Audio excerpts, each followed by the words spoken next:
Hi and welcome to Malicious Life in collaboration with Cyberism. I'm Ran Levy.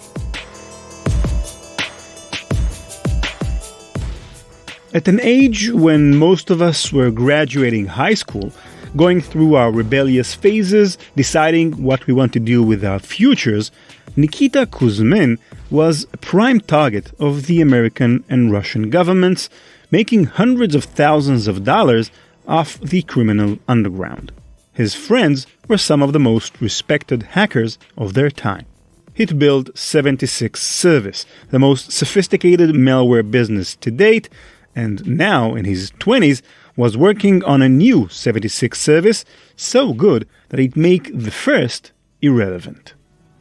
To fund his second project, he sold the first Gozi Trojans source code for $50,000 plus a share in future profits to a fellow hang-up team member well known to the hacker underground in Russia.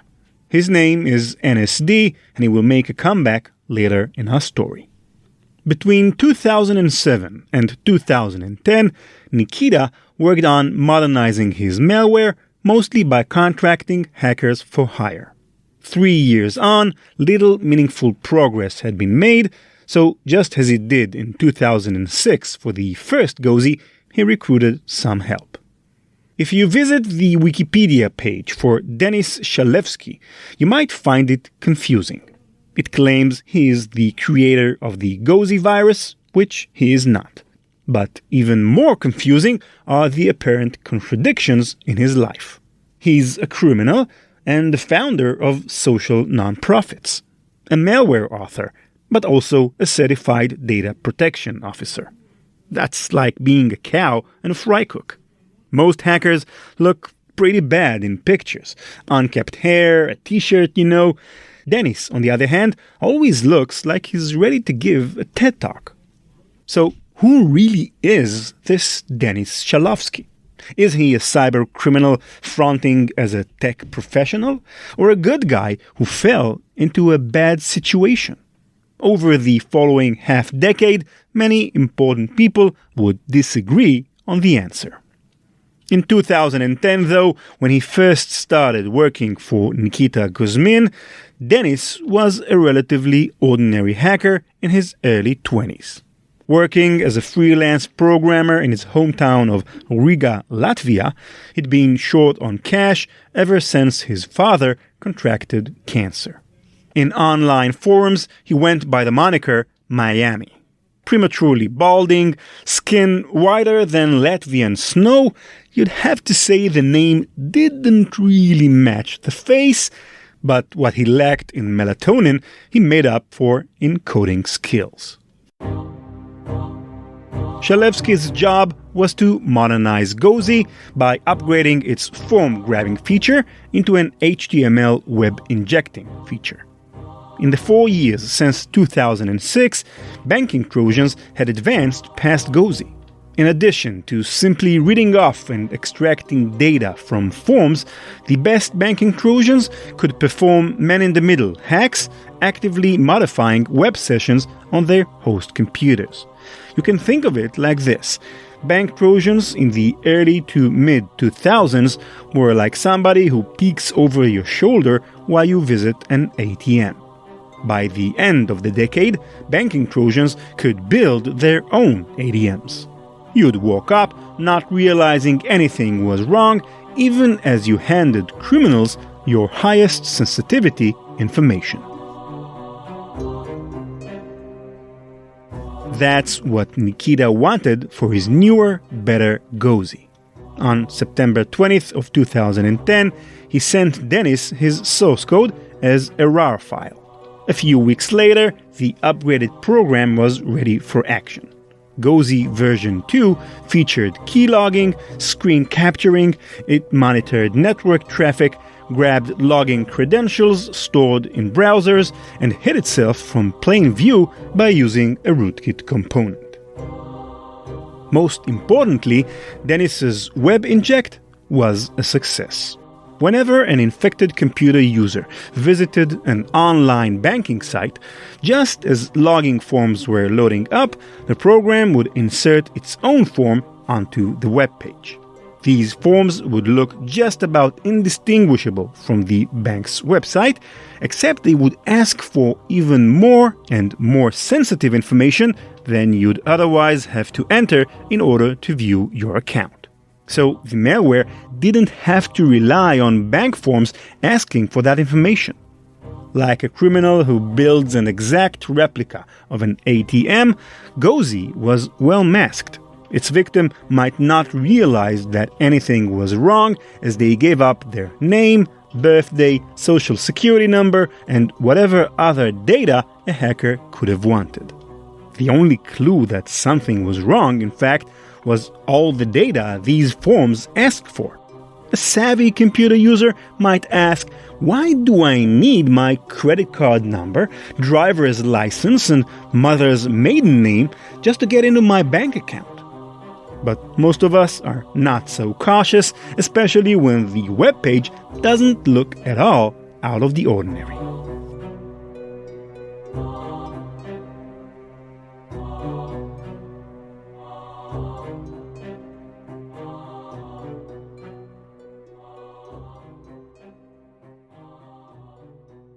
The program was now ready, and it needed a platform.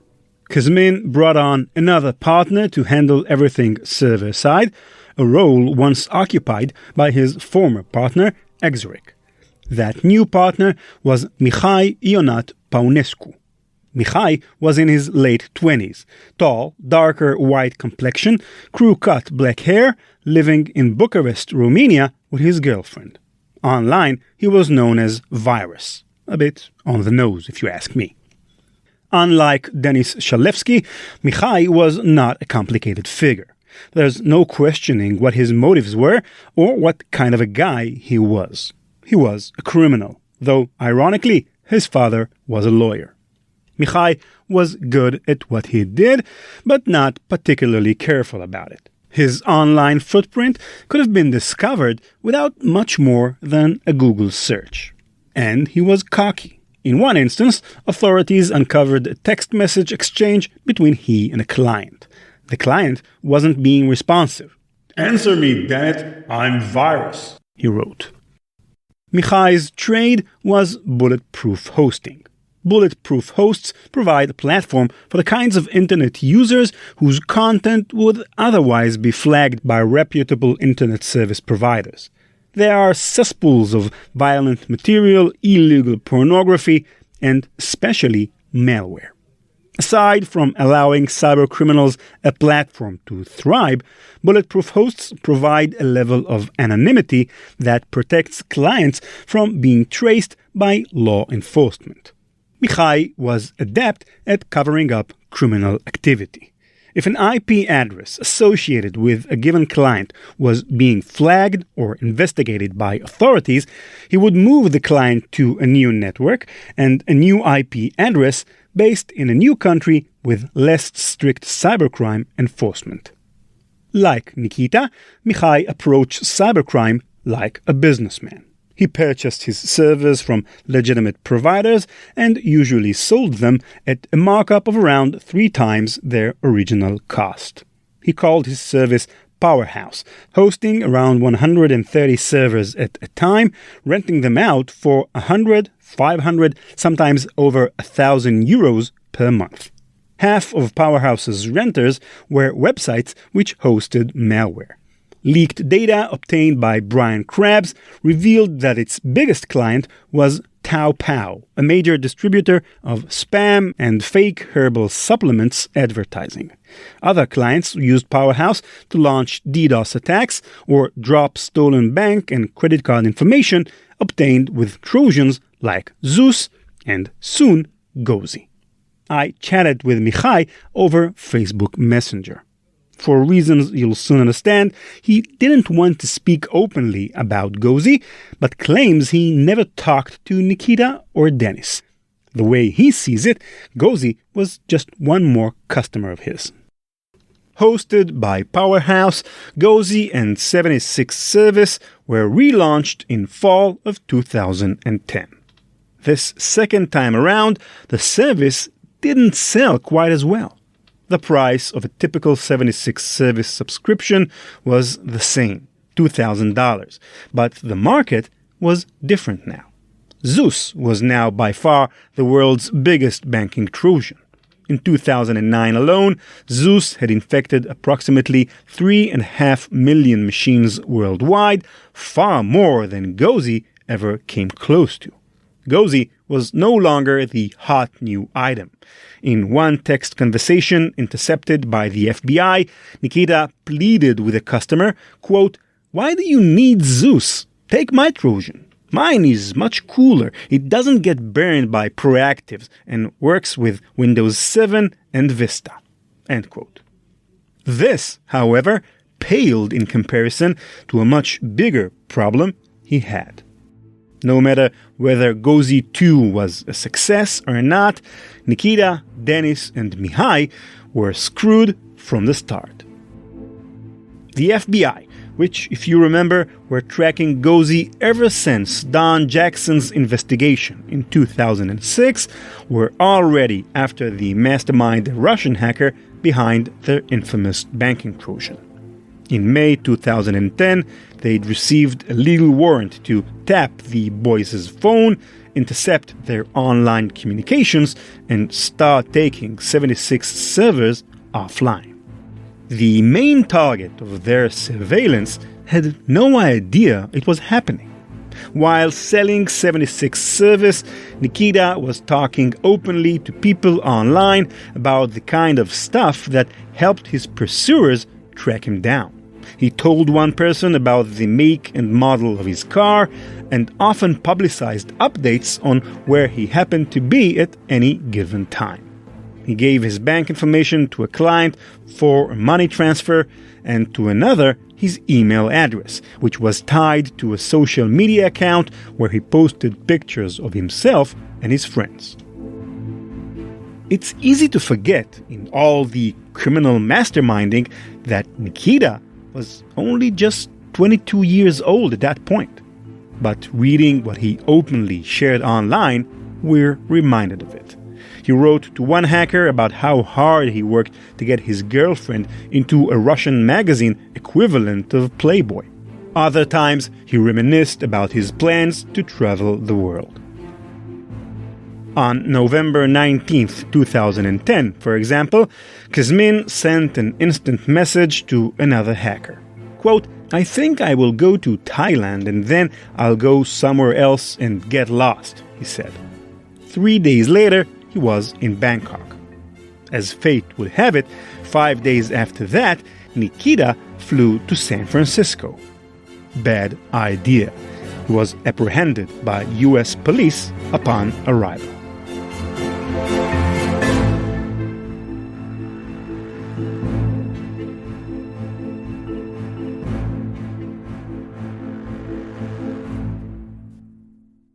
.76 service was now out of Nikita's hands, but Gozi remained at large. With protection from Powerhouse, Gozi 2.0 would infect tens of thousands of predominantly American and European computers over the following half-decade. According to Ars Technica, one New York resident lost $2,000 to a Gozi breach in 2012. That's a lot of money, right? Well, another two victims lost a combined $6 million to Gozi hackers. These weren't companies, mind you. These were individual people who were taken for millions of dollars apiece. All because they opened a nondescript PDF attachment in an email and then visited their bank's website sometime later. Another notable Gozi victim was NASA. In 2014, a Chinese hacker sold access to NASA's internal networks through a Gozi-enabled backdoor. The buyer was a branch of the Anonymous movement, whose members used that access to leak large troves of data. The group also claimed to have momentarily taken control of an unmanned multi-million-dollar drone as it flew over the ocean. In May 2011, Kuzmin pleaded guilty to his crimes and began cooperating with authorities. It's easy to understand why. If subject to the maximum penalty on all crimes he was charged with, Nikita would have faced a total of 95 years in jail. Ultimately, he was sentenced to 37 months, with a fine of $6.9 million in restitution for all the money he'd stolen. Meanwhile, as Kuzmin began talking, the FBI built up the thick file on Gozi and its distributors. They tapped online communications and identified servers. Among their data was a phone number with an area code based in Bucharest. In fact, it was registered to a company called KLM Internet and Gaming SRL. That company, in turn, was registered under the name Mihai Ionaut Paunescu. According to Ars Technica, the FBI handed over the information to Romania's Directorate for Combating Organized Crime, which in turn received a warrant to tap his number. Over the course of spring 2012, as Mihai went about his daily life, each of his calls, text messages, and all his web activity was being recorded by police. Even his login information to websites was being siphoned off. Mihai's entire business rested on his ability to shield others' criminal activity from the cops. When he himself was on the line, he failed to realize what was happening and demonstrated uncharacteristic carelessness. He was far less secret in his business than one might expect of someone in his position.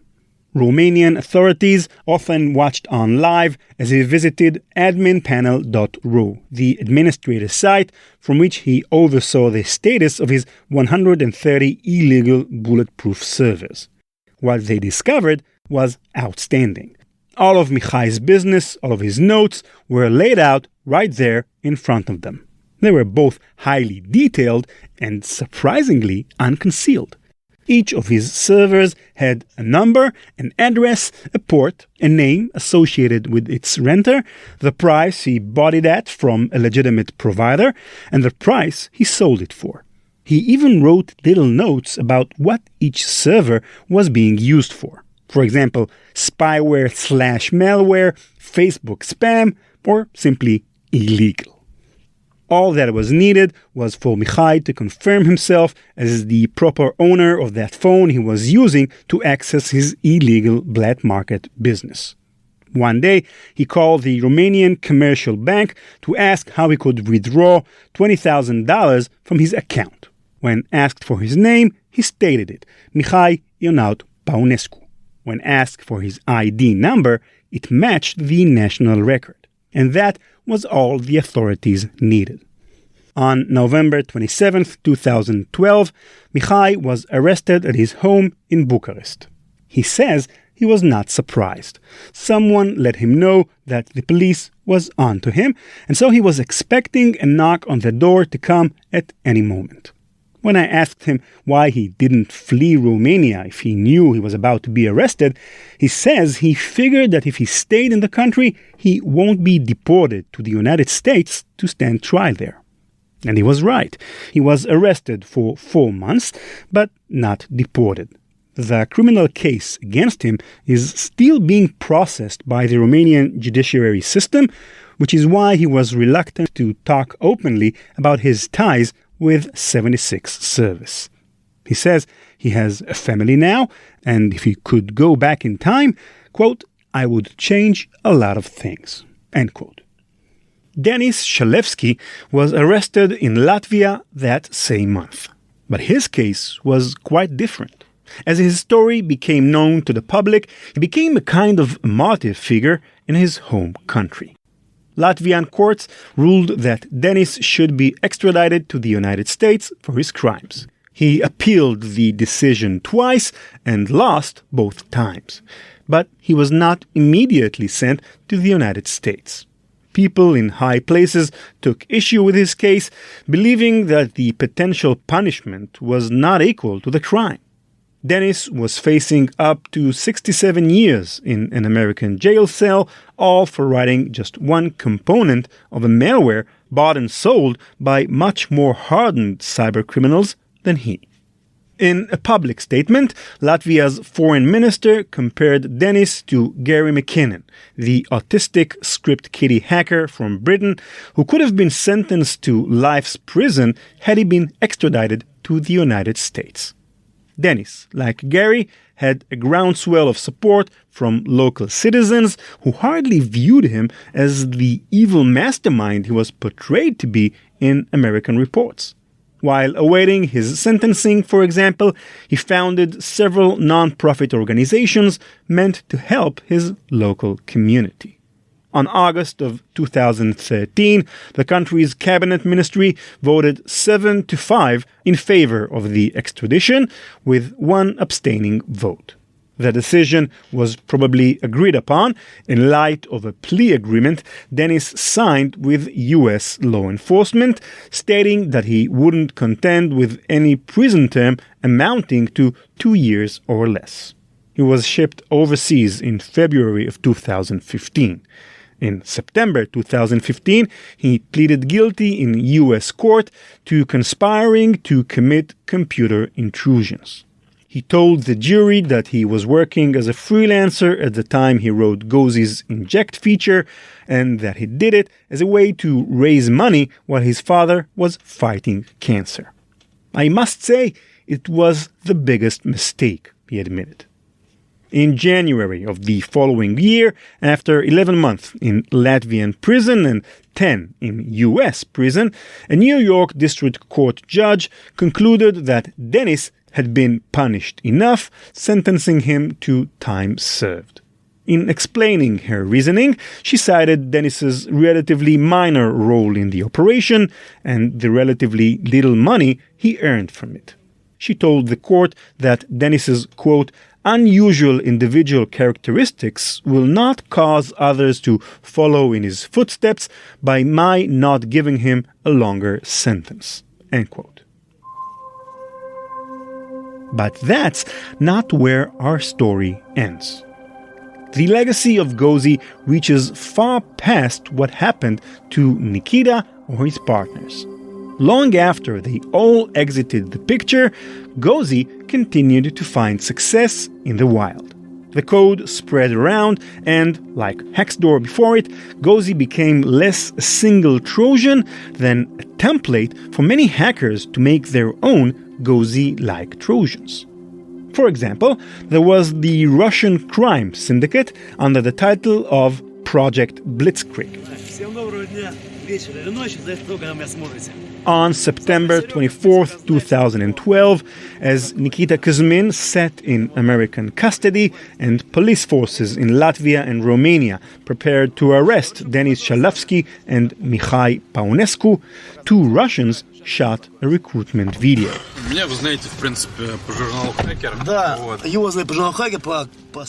You are listening to Oleg Vsevolodovich Tolstink, otherwise known as Vorzvakone. He's standing with a business partner. Remember when Nikita Kuzmin sold off Gozi's source code for $50,000 to fund his second project? A friend, and even more notorious Russian hacker of the time, was his buyer. He went by the name NSD. In the power vacuum left by the arrests of Nikita and his co-conspirators, Oleg Tolstink began Project Blitzkrieg. He, NSD, and their co-conspirators, the NeverQuest crew, had their own advanced version of the second Gozi program and a new idea for how to monetize it, a freemium model.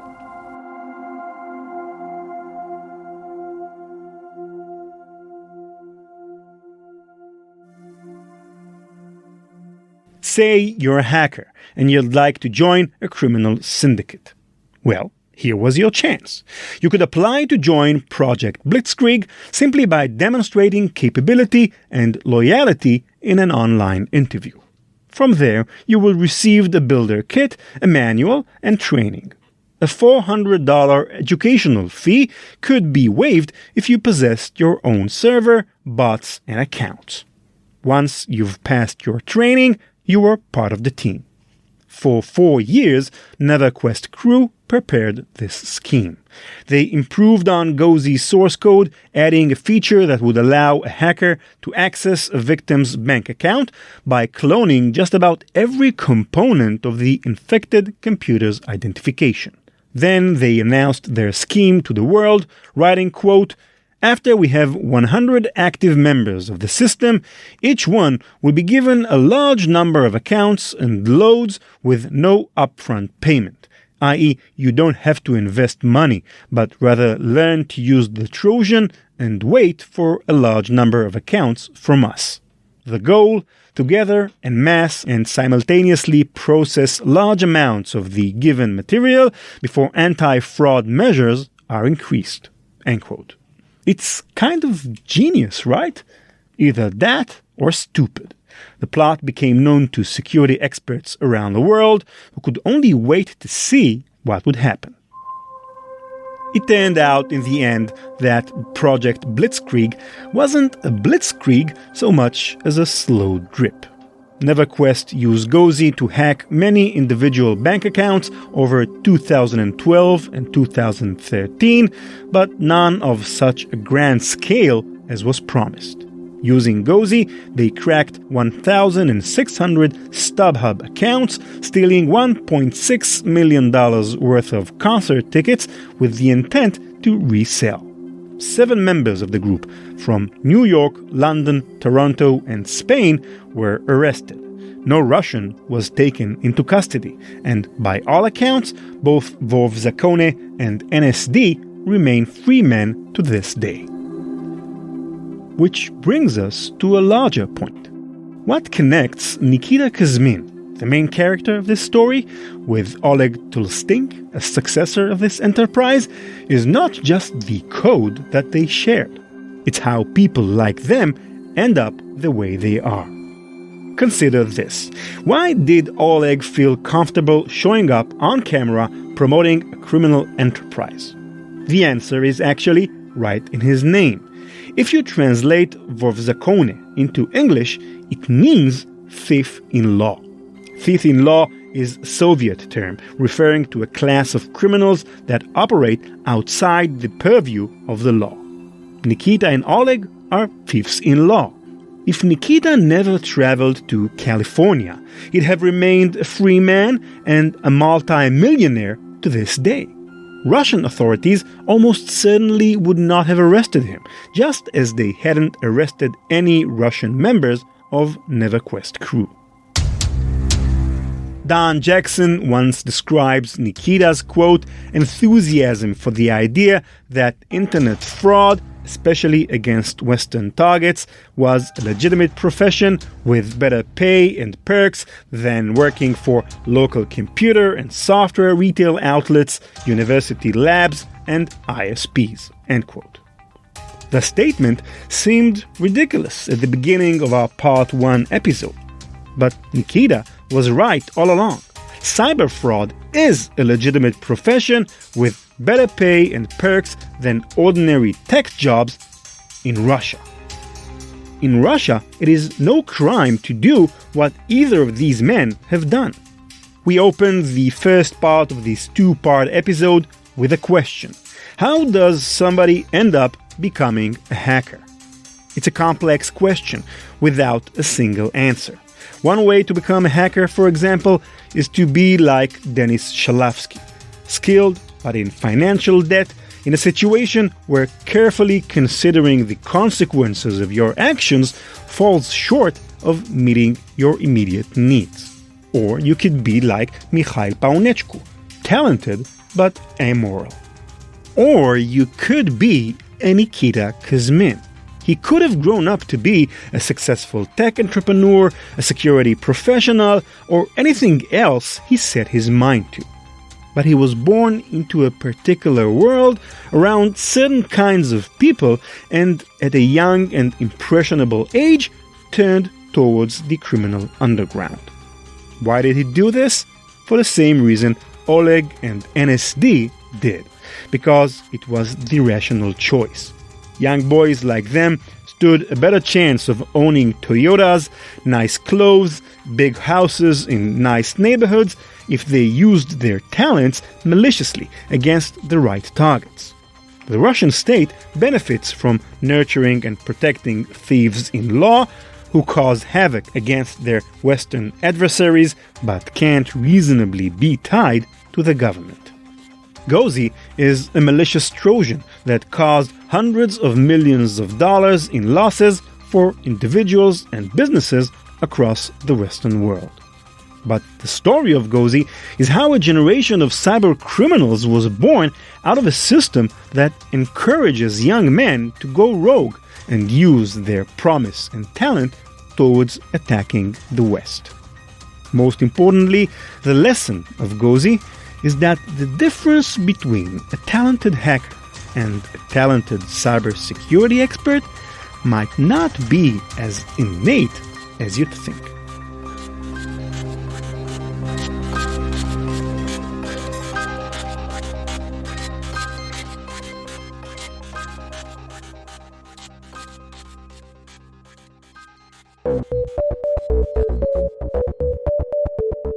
That's it for this episode. Thanks for listening. In our last episode, I asked you to tell us what made you take your first steps in cybersecurity or the tech industry in general. Jana from Toronto, Canada wrote, quote, "A friend who was already in cybersecurity told me about the 5 Eyes. I couldn't believe it, so I watched a few videos and took a $12 course on Udemy as an introduction to cybersecurity. Couldn't stop since then." End quote. To those of you who are unfamiliar with the term, the 5 Eyes, not to be confused with Five Guys, which is my favorite junk food joint in New York, is an intelligence alliance comprising of the US, UK, Australia, Canada, and New Zealand. Wikipedia claims it is the largest espionage alliance in history. It's a very interesting topic, and perhaps we'll expand on it in a future episode of Malicious Life. Both DJ Jennings from Nebraska and 6-Ton Spacefly wrote to say that the movie Hackers was their inspiration. Jennings wrote, quote, "I wanted to hack the Gibson." And 6-Ton Spacefly wrote, quote, "I saw that movie in 1995 and knew exactly what I wanted to do in life. One day I'll be elite like Zero Cool. Smiley." End quote. Maria from Luxembourg wrote, "Years ago I found one vulnerability and was able to access some data, and this happened unexpected actually, after just some tries and commands. The feeling was interesting." End quote. I think many of us can relate to that feeling, Maria. Robbie wrote, quote, "Hi Ran, love the show. I work in web hosting and was always interested in how websites were compromised. And the best way to beat the hacker is to become the hacker. So I started learning how to break websites and servers." End quote. Become a hacker to beat the hacker. That's so zen. And lastly, DZ Pirate from India wrote, quote, "The very first time I was introduced to the world of cybersecurity is when I felt that rush when listening to the episodes of Darknet Diaries. Then from there came to Malicious Life, and I'm hooked to it ever since. Here I am now, a guy trying to protect online privacy." End quote. Thanks, IDZ Pirate. It's an amazing feeling to know that what we're doing here in the podcast helped you find your passion. Really, really amazing. Thanks to all the listeners who wrote their answers. We'll be back with a new question for you next week. If you have a topic or a question you'd like to suggest for the podcast, I'm more than happy to hear about it. Write to me on Twitter at ranlevi, that's at RANLEVI, or via email at ran@ranlevi.com. That's the place for me to add a shout out to Dr. Hapgood from England, who suggested a neat topic for the podcast, and Kevin from Walla Walla in the US, who wrote in to say he loves the show. Thanks, guys. Our website is malicious.life, where you'll find all of our past episodes and full transcripts. Malicious Life is produced by PI Media.